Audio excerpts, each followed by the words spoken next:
우리 옆 사람에게 이렇게 좀 인사했으면 좋겠는데요. 오늘 참 잘 오셨습니다. 이렇게 인사하겠습니다. 한 번만 더 인사하겠습니다. 주님이 당신을 정말 많이 사랑하십니다. 이렇게 인사하겠습니다.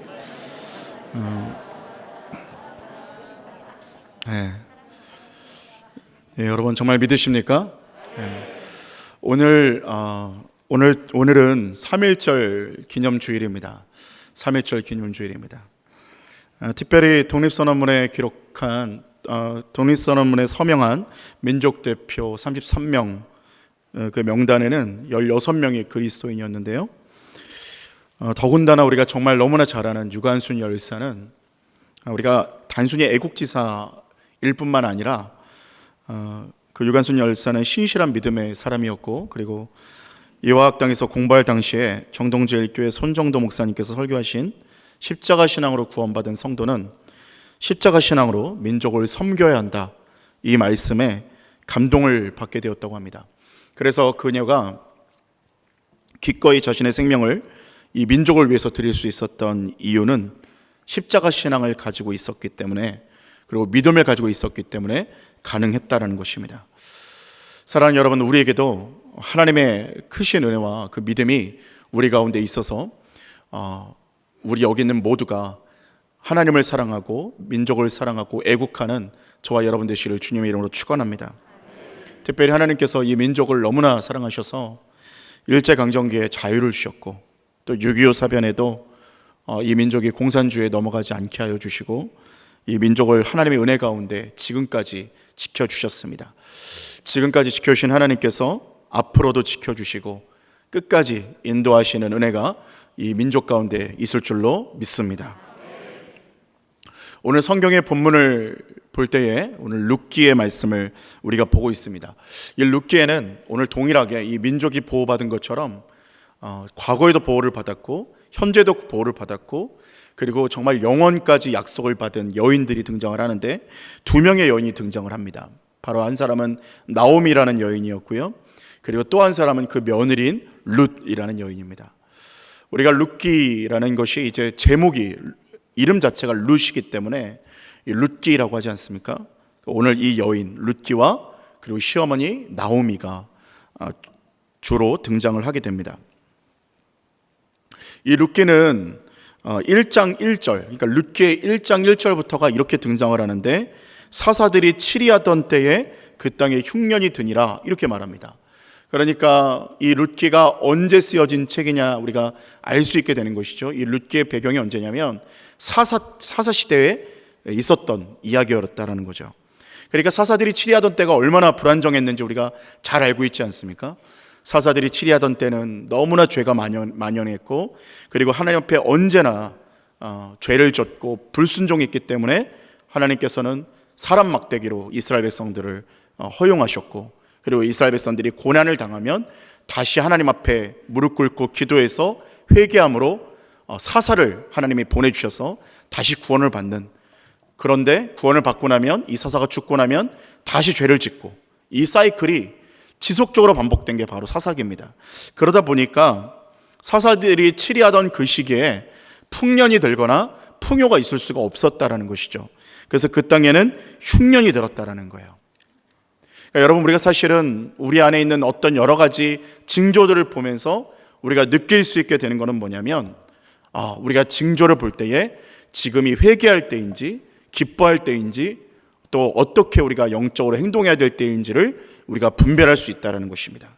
그런데 지금은 우리가 영적으로 깨어서 하나님 앞에 회개하고 기도해야 될 때인 줄로 믿습니다.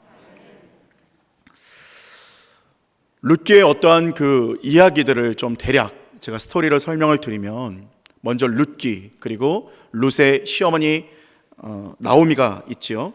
근데 이 나오미에게 남편이 있습니다. 엘리멜렉이라는 남편이 있는데, 이 엘리멜렉과 그리고 그의 아내 나오미, 그리고 두 아들 말론과 기럐이 모압 지방으로 가서 살기 시작했습니다. 왜 모압 지방으로 살았느냐? 바로 그 베들레헴에 흉년이 들었기 때문이에요. 근데 우리가 좀 약간 의아하게 느껴지는 것은, 베들레헴 그러면은 이름 자체가 뜻이 떡집이라는 뜻인데 거기에 떡이 더 이상 없다라는 거죠. 먹을 것이 없다, 먹을 양식이 없어서 떨어져서 이제 다른 이방 지역으로 가게 됐다라는 거예요. 이게 사실은 그냥 흉년이 들었다라고도 말할 수 있지만 영적으로는 사실 하나님의 말씀이 있어야 하는 곳에 말씀이 더 이상 있지 않게 되었다는 겁니다. 하나님의 말씀이 더 이상 들어가지 않으면 있어야 할 곳에 있지 않고 이방 땅으로, 모압 땅으로 떠나는 잘못된 선택을 하게 되기도 한다라는 겁니다. 사랑하는 여러분, 그러니까 우리가 정말 중요한 것은 무엇이겠습니까? 매일매일 하나님의 말씀이 우리 가운데 있어야 하는 것이고, 매일매일 말씀을 우리는 생명처럼 여겨야 될 줄로 믿습니다. 사실은 주일날 한 번 와서 설교를 듣고 예배를 드리는 것으로는 사실 충분하지 않습니다. 사랑하는 여러분, 정말로 매일매일 하나님 앞에 말씀과 기도로 깨어 계시는 저와 여러분 되시기를 주님의 이름으로 축원합니다. 말씀이 없게 되면 성도가 잘못된 선택을 하게 되고 죄의 길로 걸어가게도 된다는 겁니다. 자, 이제 모압 땅으로 갔는데 이 모압 땅에 가서 어떤 일이 있었느냐? 모압 여인들을 며느리로 맞이하게 됩니다. 한 사람은 오르바라는 여인이었고 한 사람은 룻이라는 두 명의 여인을 며느리로 얻게 되었습니다. 이 가정에 얼마 지나지 않아 시련이 닥치는데 나오미의 그 남편 엘리멜렉이 죽게 되고 얼마 지나지 않아서 말론과 기럨 이 두 아들도 뒤이어서 죽게 됩니다. 자, 그러니까 이제 어떻게 되겠습니까? 나오미 시어머니가 있게 되고요. 그리고 그 며느리 오르바와 룻, 이렇게 해서 여자 3명만 이제 집에 남게 되고 남자 3은 죽게 된 겁니다. 그러던 중에 나오미가 유다의 이제 양식이 새롭게 하나님께서 그 은혜를 주셨다라는 말을 듣고 돌아가려고 하는 중에 두 며느리를 데리고 가다가 선택권을 줍니다. 얘들아, 너희들은 젊은데 굳이 날 따라갈 필요 뭐가 있니? 그러니 너희들은 너희들이 갈 길을 찾아서 새롭게 재혼도 하고 이제 좀 너희들의 살 길을 찾아가라. 나를 따라가지 마라. 이렇게 얘기했더니 오르바는 그 말을 듣고 떠나가게 되고 룻은 어머니뿐만 아니라 어머니의 하나님을 따르겠다 하면서 그 길을 여정을 쫓아가게 되는 것입니다. 여러분, 그것이 이 룻에게는 구원의 길이 되는 것이고 영원한 생명책에 기록되는 놀라운 축복이었습니다. 여러분, 우리는 선택을 할 때에도 항상 하나님의 말씀이 있는 쪽으로 선택을 해야 될 줄로 믿습니다. 하나님을 따라가는 것이죠. 그것이 무모한 길인 것 같고 그것이 혹은 좀 내가 봤을 때는 좀 손해보는 선택인 것 같더라도 하나님을 따라가면 궁극적으로는 절대 손해보지 않는다라는 겁니다. 그렇기 때문에 우리는 언제나 이것이 손해를 보게 될까 아니면 내가 유익을 보게 될까의 결정이 아니라 그곳에 하나님이 함께 하시는지를 바라보고 우리는 선택을 해야 된다라는 거예요. 아브라함도 롯과 함께 그 땅을 분배할 때 아브라함은 그 땅이 좋은지 안 좋은지를 보고 선택하지 않았습니다. 롯은 소돔과 고모라를 보고 그것이 애굽 땅과 같고 여호와의 동산 같아서 선택했지만, 그러나 아브라함은 롯이 선택하고 나머지 땅을 선택했습니다. 그것이 좋은 땅인지 나쁜 땅인지 아무 상관이 없었어요. 아브라함의 오로지 한 가지 목적은 무엇이었느냐? 하나님이 그 땅을 갈 때에 동행하시는가 안 하시는가. 그것이 아브라함에게 오로지 한 가지 선택, 한 가지 중요 관심사였습니다. 사랑하는 여러분, 우리에게는 내가 가는 이 길이 정말 주님이 예비하신 길인지, 내가 가는 이 길이 정말 좁은 길이고 주님이 함께 걸어가시는 길인지가 우리의 유일한 관심사가 되어야 될 줄로 믿습니다.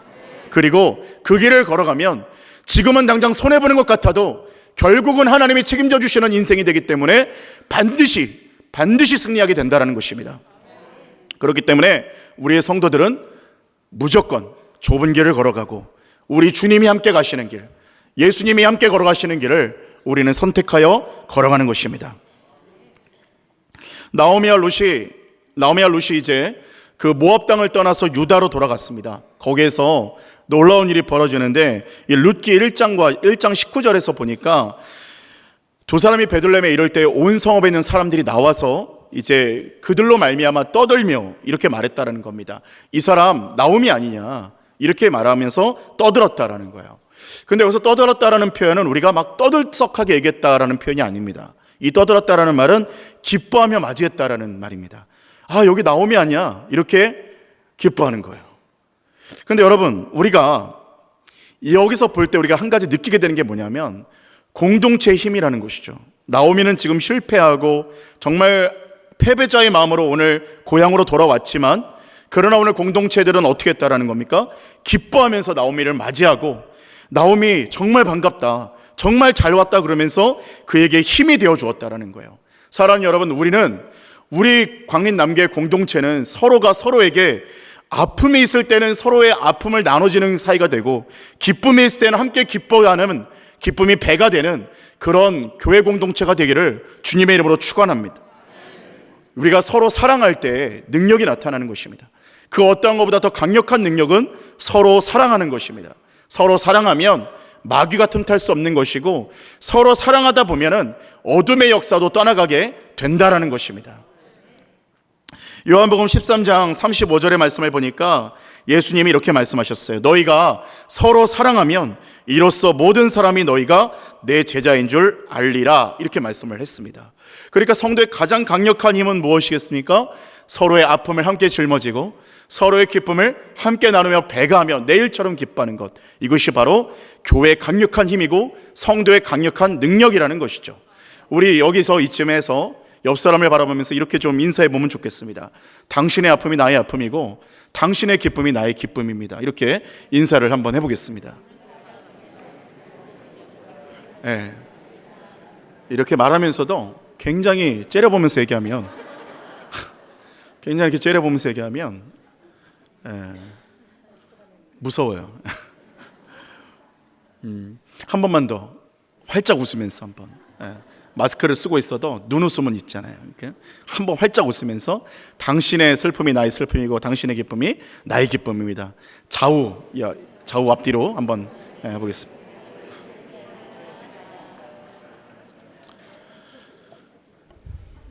오늘 그러한 교회 공동체가 되어서 정말 사단도 어찌할 수 없고 사단도 흔들 수 없는 정말 서로 사랑하는 공동체, 교회 공동체가 되시는 광림 남교회 우리 모든 성도님들, 저와 여러분이 되시기를 주의 이름으로 축원합니다. 오늘 룻기의 4장을 보면요, 4장은 굉장히 짧은, 4장에 걸친 짧은 책이지만 오늘 룻기를 단순하게 크게 말하자면 먼저는 고난이 있었고 그 다음에는 희망이 이제 찾아오기 시작하고 그 다음 마지막에는 4장에 가면 반전과 대역전이 일어납니다.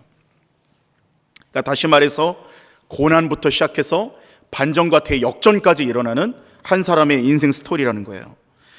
그래서 오늘 룻을 말할 때 그 시어머니인 나오미도 함께 그 인생을 봐야 되는데, 두 여인, 이방 땅에서 형편없이 실패해버린 이 여인들이 오늘 하나님께서 그 실패를 정말 반전과 대역전으로 인생을 바꾸어 주시는 것을 우리는 이 룻기를 통해서 보게 된다는 겁니다. 그런데 여러분, 우리가 룻기만 보면서 이 나오미와 룻만 그 인생의 대역전과 반전을 경험을 할까요? 하나님은 이 룻기를 통해서 뭘 말씀하고 싶으시겠습니까? 모든 예수 그리스도를 따르는, 모든 하나님을 사랑하는 성도들에게는 합력하여 선을 이루게 되는데, 모든 자들이 고난으로 시작했을지라도 마지막은 반전과 대역전으로 내 인생 마지막 막장에는 그렇게 끝나게 된다는 것을 하나님께서 말씀을 하시는 것입니다. 사랑하는 여러분, 우리는 잘 되고 더 잘 되고 끝까지 잘 되는 축복의 역사가 저와 여러분에게 있기를 주의 이름으로 축원합니다. 모든 성도들에게 하나님께서는 이러한 생각이 있으십니다. 예레미야 29장 11절 말씀에 이렇게 말하죠. 여호와의 말씀이니라. 너희를 향한 나의 생각을 내가 아나니 평안이요 재앙이 아니니라. 너희에게 미래와 희망을 주는 것이니라 말합니다. 누군가가 나를 어떻게 생각하는지를 알면, 나에게 뭘 해주고 싶은지를 알면 그 사람을 신뢰할 수가 있게 되는 거예요. 그런데 우리 하나님은 어떤 분이시라는 거예요? 우리를 향한 생각이 평안이고요, 재앙이 아닙니다. 그리고 미래와 희망을 주기 위한다는 거예요. 그러니까 사랑하는 여러분, 오늘 이 자리에 오신 저와 여러분은 하나님께서 어떻게 바라보시는 자녀들이라는 거예요. 평안을 주기를 원하고, 재앙을 걷어버리기를 원하시고, 그리고 미래를 주기를 원하시고, 희망을 주고 소망을 주기를 원하신다라는 사실입니다. 그렇기 때문에 사랑하는 여러분, 하나님께서 이미 마음 먹고 예배 자리로 초청하셨는데, 오늘 예배 자리에 나왔을 때, 매일매일 말씀을 보실 때, 매일매일 기도를 할 때에 하나님의 임재가 닿기만 하면 어떤 일이 벌어지느냐? 재앙이 떠나가게 되는 것이고, 평안이 임하게 되는 것이고, 미래가 보이기 시작하는 것이고, 죽어가는 상황에서도 소망이 생기기 시작한다라는 것입니다. 그래서 오늘 예배를 드리는 저와 여러분에게는 어떠한 역사가 일어나야 되느냐? 절망을 안고 들어왔지만 절망을 던져버리고 소망을 받아 나가시는 은혜가 있기를 주의 이름으로 축원합니다. 오늘 어둠의 영의 역사를 고통받으며 왔을지라도 다윗이 수금을 킬 때에 사울에게서 악신이 떠난 것처럼 오늘 모든 성도들에게 어둠의 영이 떠나가고 질병이 떠나가는 은혜가 저와 여러분에게 있을 줄로 믿습니다.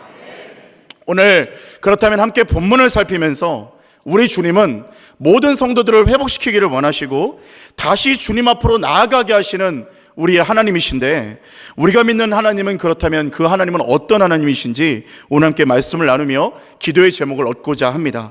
첫 번째로는 우리의 고난의 현장을 보시고 함께 아파하시는 주님이십니다. 우리의 고난의 현장을 보시고 함께 아파하시는 주님이십니다. 룻기 1장의 20절을 보니까 사람들이 야, 너 나오미 아니냐 이렇게 말하니까 오늘 룻기 1장 20절에 나오미가 뭐라고 말하냐면, 나를 나오미라고 부르지 말고 이제 마라라고 불러라. 이는 전능자가 나를 심히 괴롭게 하셨기 때문이다. 이렇게 얘기합니다. 여러분, 여기서 나오미라는 말의 뜻은 뭐냐면 기쁨이라는 뜻이에요. 기쁨. 그리고 마라는 무슨 뜻이냐면 쓴물이라는 뜻이에요. 그러니까 이제 나를 기쁨이라고 부르지 말고 나를 이제 쓴물, 쓴 인생, 실패한 인생이라고 불러라. 이렇게 말하는 거예요. 그런데 그 다음 이어지는 나오미의 고백이 놀라운 고백인데 바로 이런 고백이에요. 전능자가, 이렇게 말합니다. 전능자가. 여러분, 나오미의 고백에는 나는 실패한 인생이야, 나는 지금 기쁨은 사라지고 실패한 인생이야 라고 말했습니다. 그게 맞죠. 사실이죠. 현실이죠. 그런데 오늘 나오미를 역전시킬 수 있었던 이유가 무엇이었느냐? 그 뒤에 나오는 고백이 무엇이었느냐면, 나는 그 하나님이 전능자이시라는 것을 이미 믿는다라는 믿음이 나오미에게 있었다라는 거예요. 사랑하는 여러분, 인생의 쓴물 가운데 지나가고 있고 인생의 실패 가운데 지독하게 지나가고 있고 힘들고 너무나 견딜 수 없는 우울증에 시달리고 있을지라도 우리에게 어떤 믿음이 있으면 역전될 수 있다는 겁니까? 하나님 전능하시다라는 믿음입니다. 우리가 믿는 하나님, 능력이 조금 있으신 분이 아닙니다. 능력 많은 분이 아닙니다. 우리의 하나님은 전능하신, 못하실 일 없는 하나님이시라는 거예요. 요한계시록이 처음 쓰여졌을 때 우리가 그 배경이, 목적이 무엇이었느냐면, 그 요한계시록은 많은 사람들에게 힘을 주기 위한 책이었습니다. 당시 로마 황제의 박해로 인해서 수많은 그리스도인들이 잡혀서 죽어가기도 하고 신앙을 잃어가고 있었습니다. 도대체 무엇 때문에, 나는 무엇 때문에 이렇게 헌신해야 되고 나는 무엇 때문에 순교를 해야 되는가라고 생각하고 그 미래에 대한 걱정, 고민, 교회는 망해가고 있는 것 같고 성도들은 한 명 한 명 죽어가고 있는 것 같고 목회자들, 그러니까 지금의 영적 지도자들은 한 명 한 명 죽어가고 이제 곧 내 차례가 올 텐데 도대체 어떻게 신앙을 지켜야 되는가 할 때에 요한계시록이 쓰여지면서 이것을 보여준 거예요. 하나님은 전능하시고 하나님은 그 전능하신 하나님이 열심히 일하고 계시고 너희들을 위한 처소를 예비하고 계시고 반드시 우리 주님이 다시 오실 것이고 그때에는 모든 성도들의 눈물을 닦아주실 것이다. 지금은 사단이 득세하는 것 같고 어둠의 영이 득세하는 것 같고 어둠의 세력들이 득세하는 것 같지만 성경에 보니까 마지막은 뭐라고 말하냐면 우리 예수님이 승리하실 것이다. 모든 성도들과 교회는 이길 것이다라고 주님이 말씀하고 있다라는 겁니다. 그러니 그 전능자께서 모든 것을 보시고 살피시고 너희들을 긍휼히 여기시고 너희들의 모든 것들을 예비하고 계시니 너희는 어려운 상황에서도 절망하거나 낙심하지 말아라. 오늘 요한계시록은 그렇게 말씀하고 있다라는 거예요. 사랑하는 여러분, 근데 그게 초대교회에만 있었던 일이겠습니까? 오늘 저와 여러분에게도 요한계시록은 동일하게 저희에게 힘을 주고 있습니다.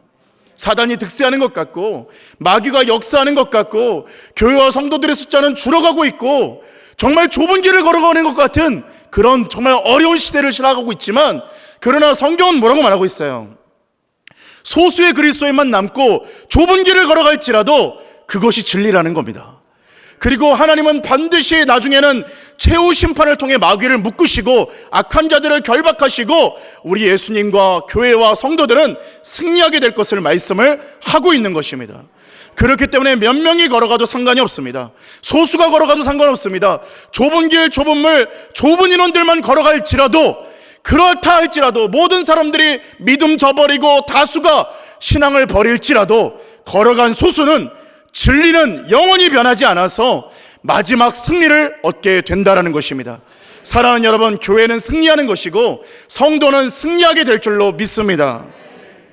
애굽의 노예로 400년간을 종살이했던 이스라엘 백성들을 그 전능자이신 하나님께서 눈동자같이 바라보시고 지켜보시며 그들에게 모세를 예비하시고 아론을 예비하셔서 결국에는 그들을 구출하셨어요. 사랑하는 여러분, 나오미와 같은 기쁨의 인생길이 아니라 마라 같은 쓴물로 변해버려서 정말 쓴 인생, 쓰디쓴 인생, 질병에 있는 인생, 고난이 있는 인생, 우울증이 있는 인생, 정말 자녀들도 되지 않고 물질도 막혀버린 것 같고 내가 뭘 하려고 해도 정말 인생이 꼬여버린 것 같은 이 쓴물과 같은 인생이라고 여러분 생각하실지라도, 우리가 또 한편으로는 기억해야 되는 것은 무엇이냐면, 그 전능자께서 모든 것을 알고 계시고 그 전능자께서 우리의 모든 형편을 세세히 기억하고 계신다는 사실입니다. 우리 예수님은 어떤 분이십니까? 나병 환자 고치실 때 말로만 고치실 수 있잖아요. 나병 낫기를 원한다. 나을까요, 안 나을까요? 낫습니다. 예수님이 생각하시는 거예요. 나병이 낫기를 원한다. 나을까요, 안 나을까요? 예수님 생각만 하셔도 나으실 줄로 믿습니다. 그런데 예수님은 그렇게 하지 않으시고 일부러 손을 대서 만지셨대요. 손을 대신 후에 나병이 낫기를 원한다라고 말씀하셨다는 거예요. 이건 왜 그러셨을까요? 그 나병 환자는 아무도 만져주지 않는 겁니다. 아우, 나병 환자야. 그러니까 멀리 피하는 거예요. 다 돌아가는 거예요. 나병 환자를 누가 만지고 싶겠습니까? 그런데 예수님께서는 나병이 낫기 전에 나병 환자를 만져주시면서 그 마음의 질병까지, 마음의 아픔까지 고치셨다는 거예요. 아, 다 외면했지만 예수님은 외면하지 않으시네. 다 버렸지만 예수님은 나를 버리지 않으시네. 사랑하는 여러분, 우리도 마찬가지 아니겠습니까? 다 외면한 것 같아도 예수님 외면하지 않으시네. 다 버린 것 같아도 예수님은 나를 버리지 않으시네. 전능자이신 주님이 우리를 아시고 우리의 형편을 세밀하게 알고 계십니다. 그리고 사랑하십니다. 부모가 버려도 난 너 버리지 않는다. 우리 주님이 약속하셨어요. 사랑하는 여러분, 그 사랑이 많으신 주님, 사랑 자체이신 주님, 전능자이신 주님의 품 안에서 안식하시는 저와 여러분 되시기를 주의 이름으로 축원합니다. 두 번째로는 주님만이 나의 인생의 쓴물을 단물로 바꾸실 수 있습니다. 주님만이 나의 인생의 쓴물을 단물로 바꾸실 수 있습니다. 나오미의 삶이 그 이후에 어떻게 됐을까요? 여러분, 아까 제가 말씀드렸던 것처럼 인생의 대반전이 일어납니다. 그 며느리인 룻이 보아스의 아내가 되고, 그리고 보아스가 기업 물을 자가 되어서 고엘의 의무를 다하게 됩니다. 나오미의 삶에 완전한 회복이 일어나는 거예요. 자녀를 잃었는데 보아스로 인해서 자녀를 얻게 됩니다. 주님으로 인해서 만족하는 인생이 되어버리게 되는 거예요. 하나님께서 나오미의 인생을, 전능자라고 고백했던 나오미의 인생을 대반전의 역사로 바꿔주셨다라는 거예요. 예전에 한 간증을 들은 적이 있었습니다. 몸을 팔던 여성이었는데 그 여성이 복음을 만났어요. 변화돼 버렸어요. 여러분, 복음을 만나면 반드시 변화될 줄로 믿습니다.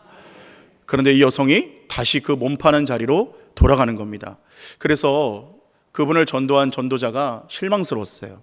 왜 다시 돌아갈까? 그랬더니 따라가 보았더니 그가 같이 몸 팔던 동료 여성들을 붙잡고 울면서 얘기하는 거예요. 너도 예수 믿으면 변화될 수 있어.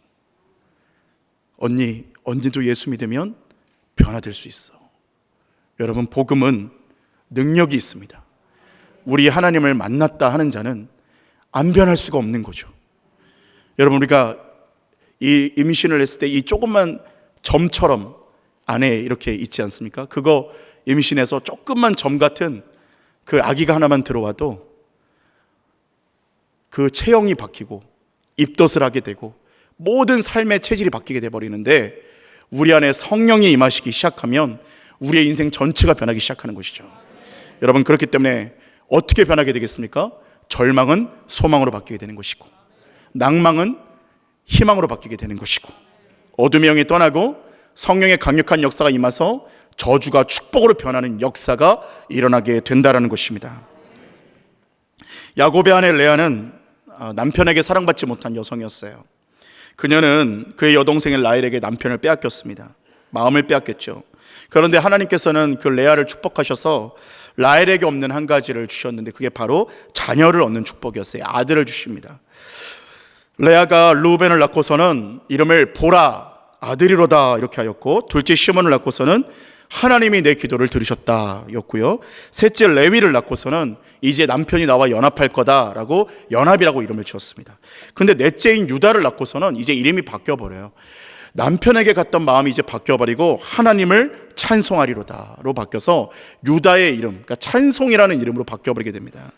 이제 레아가 어떤 변화가 일어나는 거예요? 셋째까지 낳을 때는 남편으로 인해서 내가 행복하기를 바랬어요.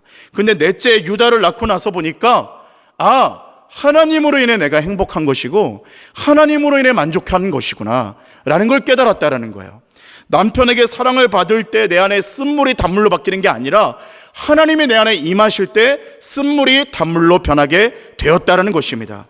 그래서 레아는 이제 유다를 낳고 나서부터는 하나님 앞에 찬송하리로다, 오직 하나님 한 분이면 충분합니다라고 고백하게 되었다라는 것입니다. 사랑하는 여러분, 주님만 있으면 우리에게는 충분한 줄로 믿습니다. 주님 외에 다른 것으로 채워도 우리에게는 계속적으로 목마름이 있지만, 주님이면 우리 인생 가운데 역전이 일어나고 충만함이 일어나고 우리의 위기의 상황 가운데서도 하나님의 역사가 일어나게 될 줄로 믿습니다. 제자들이 밤 사경에 그 어두운 시간에 풍랑을 만났을 때에 예수님 그 시간에 걸어오셔서 그들의 풍랑을 잠잠케 하여 주시고 제자들을 건져 주셨습니다. 여러분, 우리도 마찬가지 아니겠습니까? 우리의 위기의 상황, 우리의 위태로운 인생, 마라와 같은 썸물과 같은 인생 가운데 우리 주님이 그 삶 속에 걸어 들어오시고 찾아 들어오시고, 지렁이 같은 너 야곱아, 내가 너에게 가서 너를 구원하고 너를 건질 것이니라 말씀하시며 하나뿐인 아들 예수 그리스도를 우리 가운데 보내주시고 우리를 구원하여 주셨습니다. 사랑하는 여러분, 그러하기 때문에 우리가 위기가 있다면 주님 앞에 기도하시기를 바랍니다. 눈물이 있다면 주님 앞에 간구하시기를 바랍니다. 절망 가운데 있다면 하나님의 이름을 부르시기를 축원합니다. 그럴 때에 절망이 소망으로 바뀌고 우리 안에 한숨이 찬송으로 바뀌는 역사가 저와 여러분에게 있을 줄로 믿습니다. 마지막 세 번째로는 우리 인생의 반전을 준비하시는 하나님이십니다. 우리 인생의 반전을 준비하시는 하나님이십니다. 룻기는 아까 제가 말씀드렸듯이 사사시대에 쓰여진 책입니다. 사사시대는 어떠한 시대라고 말씀드렸나요? 타락의 시기고 혼돈의 시기다 말씀드렸습니다. 늘 죄악과 적들의 침략, 고난, 회개, 부르짖음, 사사의 출현, 너무나 혼란스러운 시대였어요. 그런데 이 사사기와 룻기가 같은 시대에 쓰여졌는데, 여러분, 이 사사기와 룻기의 공통점과 차이점이 있습니다. 사사기와 룻기의 공통점은 무엇이냐면, 먼저 공통점은 삶의 배경이 같았다라는 거죠. 그러니까 그 시기가 같았습니다. 그리고 또 하나는 공통점 한 가지가 더 있는데, 전체적인 분위기가 우울한 분위기로 시작을 했습니다. 아주 썸물과 같은 분위기였어요. 그런데 이 사사기와 룻기의 차이점이 있어요. 그것은 마지막 장에서 차이가 납니다. 사사기의 결론은 뭐냐면, 사사기의 결론은 물음표로 끝나버려요. 자, 결국은 뭐라고 끝나냐면, 왕이 없다. 하나님을 진실하게 섬기는 왕이 없어서 다 지들 맘대로 살아간다. 그래서 나라가 망하고 있다. 이스라엘이 망한다. 이렇게 말하는 게 사사기의 결론이었어요. 사사기의 뭔가 푸념과도 같은 결론이었어요. 여러분, 사사기와 같은 인생을 사시지 않기를 바랍니다. 자, 그런데 우리는 룻기와 같은 인생을 살아야 되겠죠. 근데 룻기는 어떠한 결론을 내고 있나요? 아주 희망찬 결론을 내고 있어요. 오늘 우리가 읽었던 본문의 17절 말씀에 이렇게 말합니다. 그의 이웃 여인들이 그에게 이름을 지어주되 나오미에게 아들이 태어났다 하여 그의 이름을 오벳이라 하였는데 그는 다윗의 아버지인 이새의 아버지였더라. 이렇게 말합니다. 자, 그러니까 지금 오벳이라는 아이를 룻이 낳았는데, 이 오벳은 누구의 할아버지라는 겁니까? 다윗의 할아버지고, 그리고 룻은 누가 되는 거예요? 다윗의 증조모가 된다는 겁니다. 여러분, 룻의 마지막은 뭐라고 말하는 건지 아십니까? 사사기는 왕이 없다, 하나님을 제대로 섬기는 왕이 없다라고 탄식하며 끝나는데, 룻기는 뭐라고 끝나냐면 하나님을 신실하게 섬기는 다윗이 이제 곧 나올 것이다. 그리고 나중에는 다윗을 통해 그 대를 이어서 누가 나올 것이냐, 저 마지막에는 왕 중에 왕 되시는 예수 그리스도께서 나오실 것이다라고 룻기의 마지막이 말씀하고 있는 것입니다. 사랑하는 여러분, 이것은 너무나 큰 대반전 아닙니까? 인생 망가진 것 같았어요. 인생이 끝난 것 같았어요. 1장만 봐도 이제 룻은 어떻게 살아야 되지?